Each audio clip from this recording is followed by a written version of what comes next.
There was a guy who left a long, long list of ideas put together.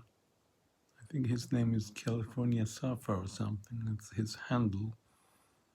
And I was interested. I left some note to what he has done because he seemed to have read lots of my posts and capturing the essence in so many, maybe even 50 or more lines, almost at random. And what happened is, why I'm talking about this is because of this. Let me show you this first. This is the book, 900 some pages by Nara-san, the Professor Nara, who passed away already. But what's the English word?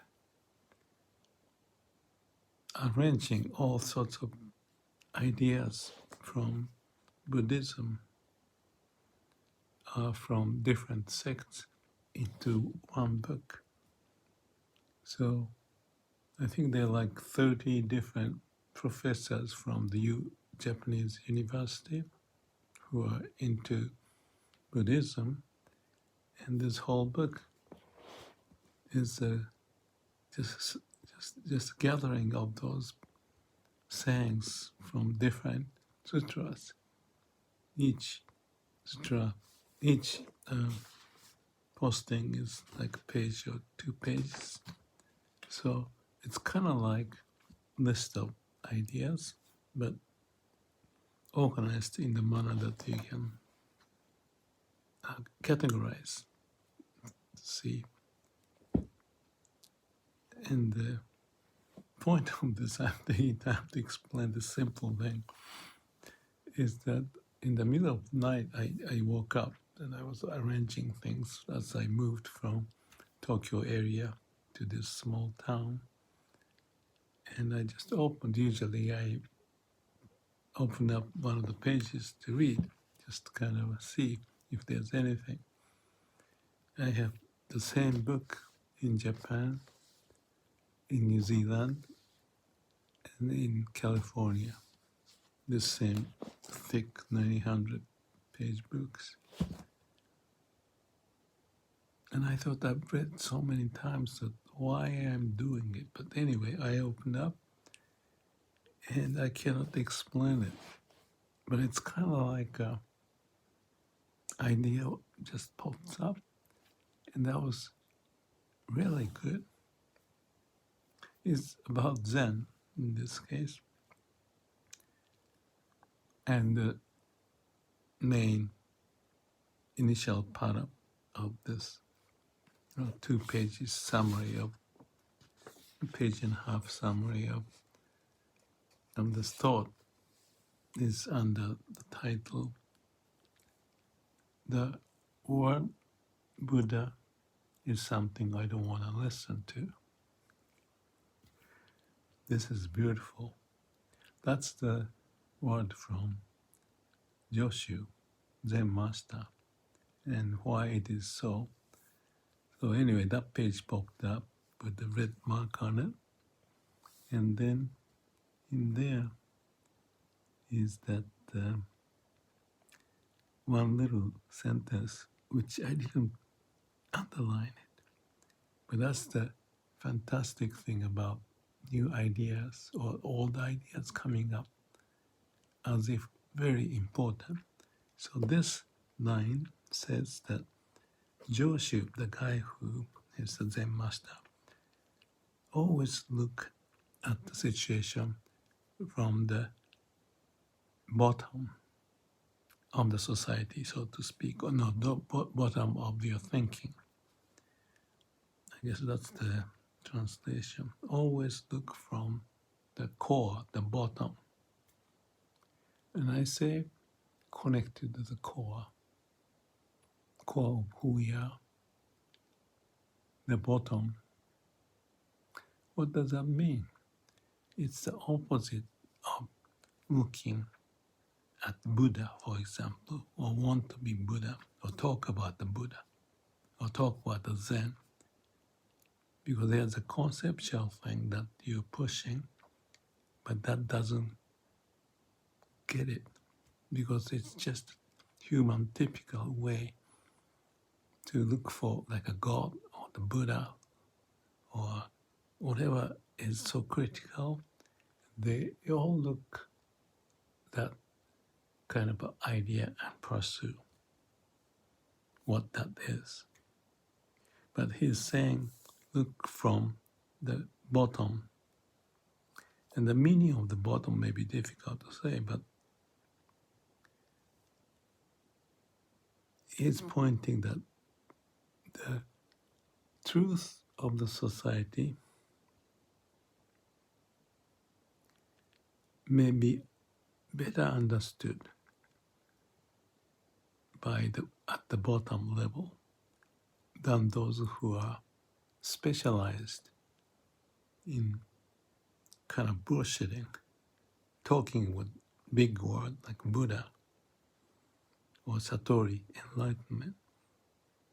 But it has to be from the real place. And what's triggering is that my second book is about the shop floor, called The New Shop Floor Management. This is related to the management book. And that's a very thick book I wrote, and still selling after, 30 years or so. But that's not, but the point is that looking the situation from the bottom of the society. And this shop floor, or Gemba, Gem means appealing, and Ba is place. So it's the Gemba shop floor is something appeals. Appeals mean that shows up. So I often say Gemba, the shop floor, is where the sin of the top management show up. So the importance of shop floor has to be the essence of management, is the point. And what it says actually is connected to Toyota production system, lean manufacturing. And that's one of the first thing I remember learning from my friend from Toyota, that Toyota production system is unique to not look from top down, but bottom up. So this is pointing the same. I knew it, but I didn't mark it up before. And there are 3 books of the same, but this is 900 pages, so it's maybe just a tiny bit. But what's amazing is that thought is so important, and also pointing, well, if I should go that way. Anyway, it's so important that everything has to be seen from the shop floor, the reality of what's happening. Gemba, shop floor, not just the company management, but our life and whatever we do. And when Joshu says about he doesn't want to listen to Buddha, it's also trying to get the point that if you seek something so profound or important than Satori, that's already wrong, because you're caught up in the mind about that idea. I also bullshit, giving in this YouTube the word like let's connect to the root, or what's the word I often use? Find the eternal home. Well, I think it's all right, because you need to have some vision. And what comes out of that is that there are many words to describe about the reality of what's happening in whatever way we do. But when we try to grasp the core of what we're talking about, it has to be proven at every action of what we do, whatever we do, whenever we do, and that should have the essence, the truth in itself. Of course, I may not be explaining this right and not easy, because our thinking is this is the idea, this is the step, and this is how you do it. But this idea by Joshu is okay, that's fine. But don't think too much of the structure, the words, and the big word, but you have to have the evidence in your action, and which can be only known by Gemba, the short plural, in reality, and how we do. So I guess all time I'm spending to talk about it is, for this video, is that it's not easy. If you say the word like enlightenment, awakening, Buddha, all that stuff, including my word, I like, find the eternal home and be happy with it or some such thing. It's just a conceptual thing, conceptual bullshit. And I lived my life like a management consultant, writing books and talking about it. And that book, Shop Floor Management, New Shop Floor Management, still selling, has that essence of it. Because people don't want to talk about it. Because it's just too little, not easy. What is easy is the concept of this idea, and you do this, you get it. Top down. But if you get it, you shouldn't thinking about all the structure and all that, because that's already in the mind, and it's a bullshit talk. You can talk, but you don't act on it. And if it's not shown in your daily action or any moment of action, all the saying is just the saying. That's not the reality of it. So going back to what I said about this guy, CalifornianSurfer, his handle, talking about all the list of things, the long list, and I was impressed. How did he get this? But the words that he put in there look like it almost replica, the same thing that I often talk about. So I felt that he was trying to convince that in all these ideas, a good one, and that's the list of things. And there's nothing more. And I responded to his comment. I don't know what I said exactly, but something in the nature of, okay, that's interesting, but let me spend time to look at it, was my response. I didn't give any opinion. And I was even talking about the book called Cloud of Unknowing. That's the Christian book, but this is a Martha and Mary story. And I guess Martha or Mary, whichever, Martha, I guess, was there with Buddha, and she was not doing any work in the kitchen or something.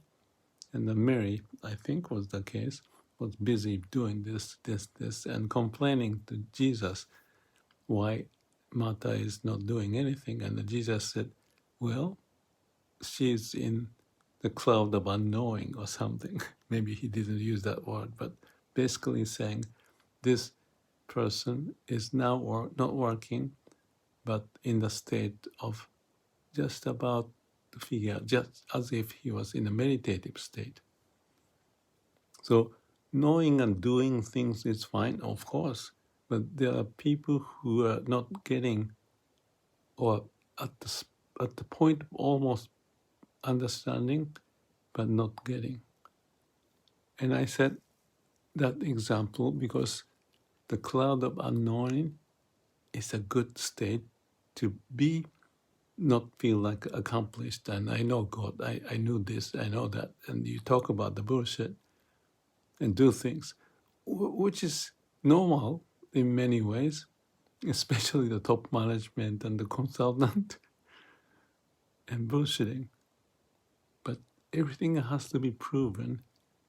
Yeah, that's exactly what it is.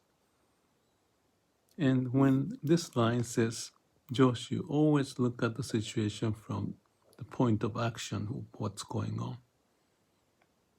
The sin of banishment or sin of thinking has to be proven from the shop floor. That's basically is the message. I spent lots of time to talk about it,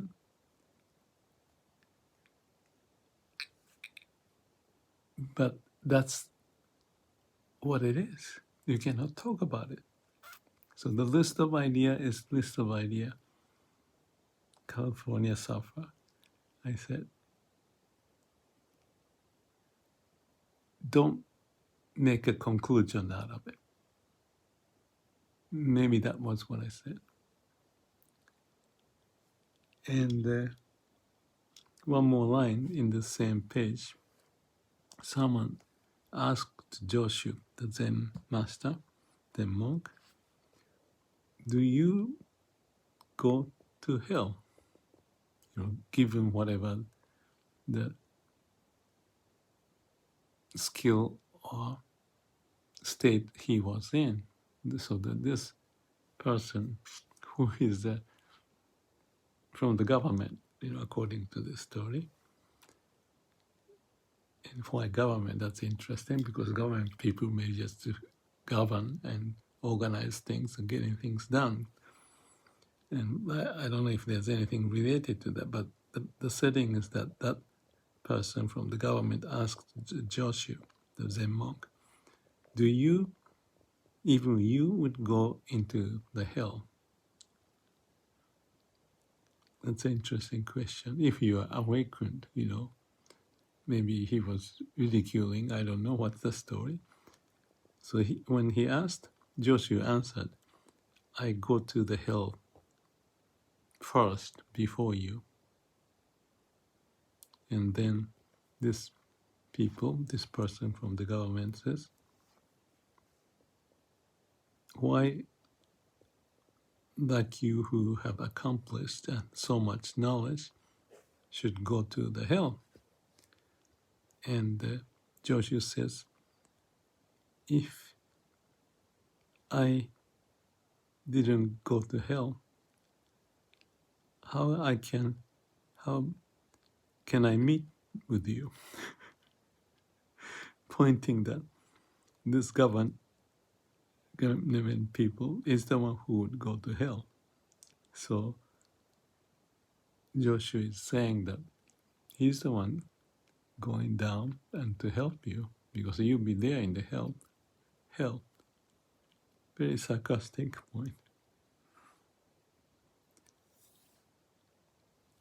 Just a few more lines, but this is the essence of it. Yeah, I love this. So actually, this is the professor from named Nishimura. I met him, Eishin Nishimura, who wrote this little piece under Buddha's name. I don't want to listen to. Such is the title. Anyway, maybe I'll do one more right next to it. And this is the Zen monk asking, does book worry about something? If so, what is the person? The Buddha worry about what is happening? And the answer is from Joshu, for everybody. It's the opposite of may all beings be happy, or the exact point that everybody.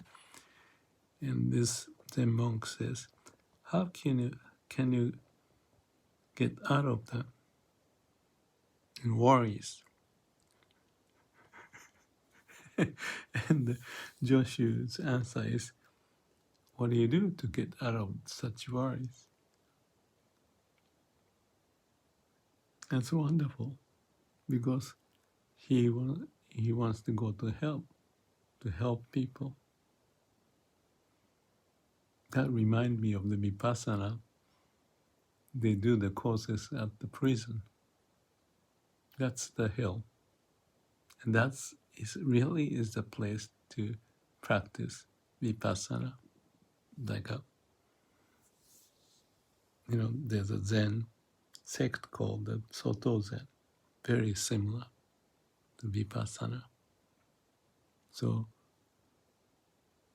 that's the story. It took 20 minutes to talk about a few lines. I try, and maybe I shouldn't try.